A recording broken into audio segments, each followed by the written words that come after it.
mira ndikudze kana une munhu ari abusive mu relationship mako rega kuenda kunganga anoura fits unotitsa bibi andorevesa munhu wese anokupindura rafu mu relationship anoura. You'll thank me later. Ndaiona live yo ndikaseka ndakabvira gara nchiudza chokwadi 2017 ndakaita live yo hanzi Fitzoldo weMashualdo tinokudaldo ndiisabel muringana rudero. Ukaona mu relationship mako mawanda rafu kana waimbori nemukadzi akanyarira so achingoti kwindi ukaona kutanga hayo wavo pava nomwe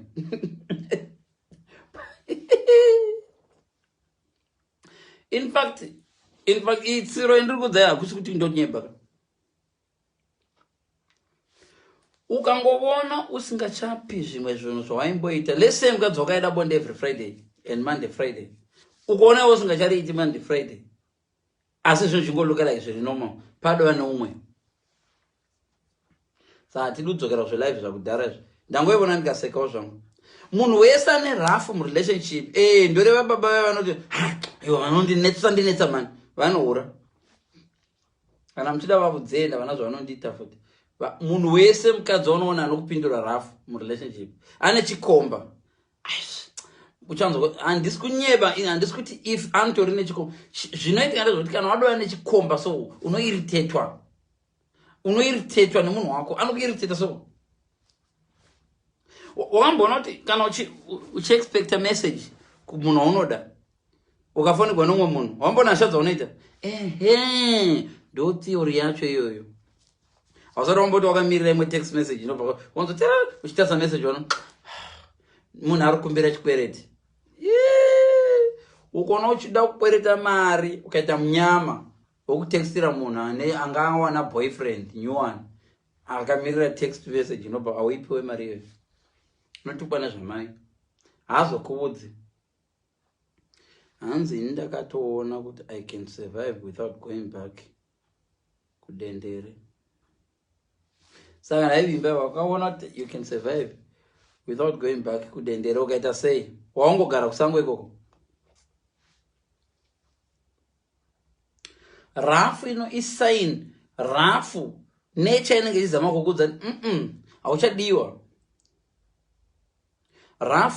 Rafu inobuya yoga sehope hope hau apply hope dzino chihure chakafanana nehope chinongobuya so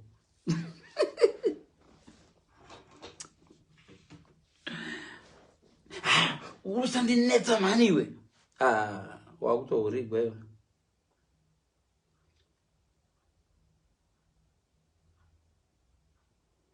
Handisi kuona wisha mujinga ridorevesa text ikabva kusiri ita text message kuti wakumbira umwe munhu kana kuti baby wakurumbudza toenda kumovie here ononoka kureply any text inouya ipapo isiri yabhe matukigwa unoitwa nechemwoyo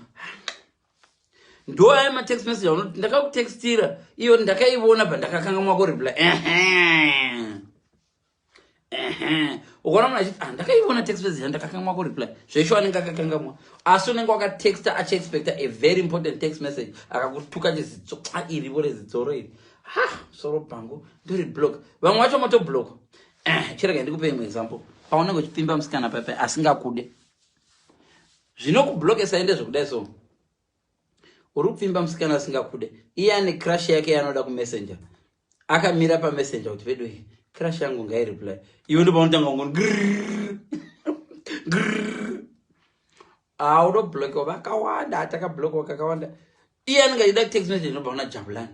iwe nezisoro dzako zidzoro neziprofile picture rako ukaona uchifonera munhu achiti usaenda ndiri kubasa ine